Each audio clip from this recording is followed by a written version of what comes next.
Hey guys, it's Alyona here again.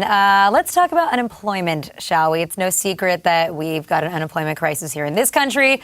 There's a global unemployment crisis, if you want to throw Europe into the mix especially too. But what are some of the ways that we can go about trying to fix that? Today we're going to use France as a maybe example. We'll debate whether or not we think some of the new initiatives that they're trying to push through are going to be good or not. So joining me in the studio here, we have HuffPost Live producer Sarah Bigle. And then joining us from the cyber world on Skype, we have Sam Sachs, who's a producer for a progressive radio show, for Tom Hartman's radio show. Michel Rousseau, a retired Frenchman living in Santa Monica. Mark Babbitt also joins us, by the way, via Google Hangout, who's the CEO of U-Turn, which is an organization that coordinates internships for young talent. Now, you don't really seem to believe very much in this plan, do you? Well, it's a plan among others. Sarkozy beforehand had a bunch of other plans in place that actually Hollande decided to go and remove them and tell them bye-bye. So it's kind of starting from scratch in a way, but also I do believe that he is trying to appeal to his voters. He just got elected. He really wants to try and make a change. So he wants to, get people back to work, but it is very difficult to do that. The unemployment problem has been a huge issue for many, many years. It is at its high, yes, but I don't think this particular plan would help that much. It's going to help maybe a small amount of people, small amount of youth, and that's not going to... So is it just a bad plan, or, it's not a bad do you think plan. that it has some other sinister political motivations behind it? Sinister, it's politics. Targeting of unemployment is the right target. Unemployment is a disaster in a civilized country, and chronic unemployment has a deteriorating effect on the social network in any country that makes it extremely dangerous. The past of Europe is also something we have to remember, and how much damage, huge percentages of unemployment created for Europe or provoked in Europe.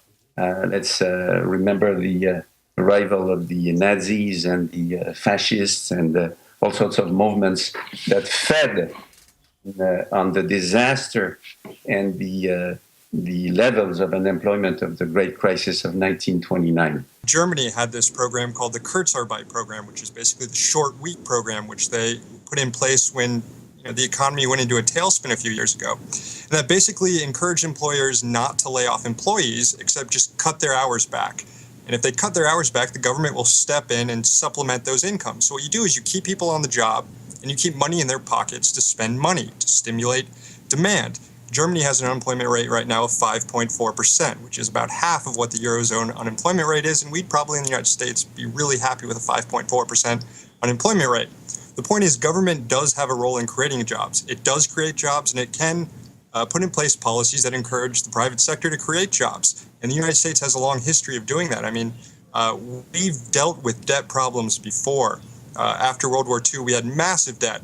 Eisenhower built the interstate highway system, put people to work, and he passed the GI Bill, which really helped young people coming back from the war. It had job training programs. It gave them money to stimulate the economy again. Since the start of the recession, 2.7 million people between the ages of 16 and 24 have lost their jobs or cannot find work. And so, Mark, I'm curious to hear what you think of this, because that's partly that's what you do. Is you're an organization that tries to coordinate, well, for you it's internships for young people, but how does that work out? Are any of these paying internships? Do we have to assume that at a certain point you're going to have to work for free before you can get a real job? Well, it's actually in the United States it's probably 50-50 whether it's paid or unpaid. In France, actually, they're pretty known for almost forcing their young talent to serve several unpaid internships before they can get a real job, or there they call it a contract. You can hire if you want to, you can't fire them tomorrow. If I say you're fired, you will be stuck with that person for at least a good 2-3 months after that. Something like that. That's why it makes it so awkward, imagine in an office space or even in a supermarket or a store. they have to remain on their job until the actual contract is over. I mean, I don't know the specifics, but that makes employers afraid to hire people. Like, oh, I don't know if I want to take that guy on because I'm going to be stuck for a while. And so that I would tell you you're fired, but then I'm going to have to deal with you for the next 3 months. Exactly. Man, that would be awkward.